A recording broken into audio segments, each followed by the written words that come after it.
Yes traders, ఒకసారి ఈరోజు levels చూడండి. మనది ఏదైతే 1 అవర్‌లో ఉందో, లాస్ట్ 215 క్యాండిల్‌కి 1 అవర్‌లో మనం ఎవ్రీడే వేసుకుంటున్నాం కదా!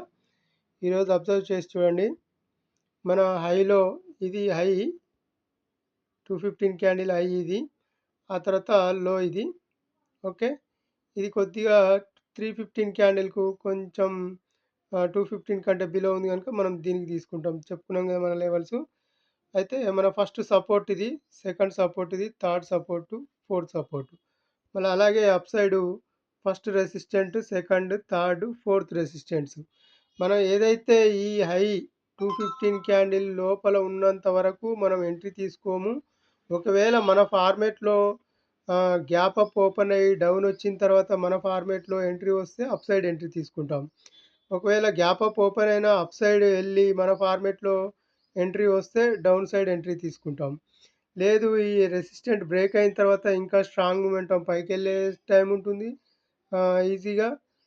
లేదు మన సపోర్ట్ ఏదైతే ఫస్ట్ సపోర్ట్ ఉందో ఇది దాటి కిందికి వస్తే గనుక మళ్ళీ స్ట్రాంగ్‌గా కిందికెళ్ళే ఛాన్స్ ఉంటుంది. అప్పుడు ఇది ఒక్కొక్క సపోర్ట్‌ని దాటుకుంటూ కిందికొచ్చే ఛాన్స్ ఉంటుంది. ఇవి అంటే ఈ సపోర్ట్ దాటితే మనకి ఈ టార్గెట్ అనమాట.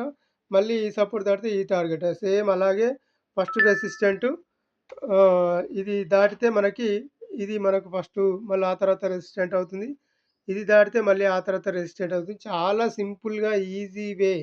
మన ఈ support and resistance every day మనం సింపుల్‌గా వేసుకోవచ్చన్నమాట. ఎలాంటి క్యాలిక్యులేషన్ అవసరం లేదు. ఫిబోనాచియే మనం క్యాలిక్యులేషన్ తోటి మనకి సపోర్ట్ అండ్ రెసిస్టెన్స్‌లను చూపిస్తుంది. దాని ప్రకారంగా ఫాలో కావడమే మనం చేయాల్సిన పని. మన ఎంట్రీ ప్రకారం ఎంట్రీ తీసుకుంటే మనకు చూసారు గదా! నిన్న పెట్టిన వీడియో ప్రకారం మన స రె ఏంటి స్టాప్ లాస్‌లను కూడా తినకుండా వెళ్ళే మన సింపుల్, సింపుల్ ట్రిక్‌తో అనుకుంటారో, స్ట్రాటజీ అనుకుంటారో ఎలా వెళ్తుందో చూసారుగా. ఆ రకంగా ఫాలో అయ్యి తర్వాత మీరు కామెంట్ చేయండి, లైక్ చేయండి. ఆ తర్వాతనే సబ్స్క్రైబ్ చేయండి. ఓకే. ఇది ఫాలో చేసిన తర్వాతనే సబ్స్క్రైబ్ చేయండి. ఇంత సింపుల్‌గా ఉంటుందని అబ్జర్వ్ చేసి ఈరోజు కామెంట్ చేయండి. ఓకే. Thank you.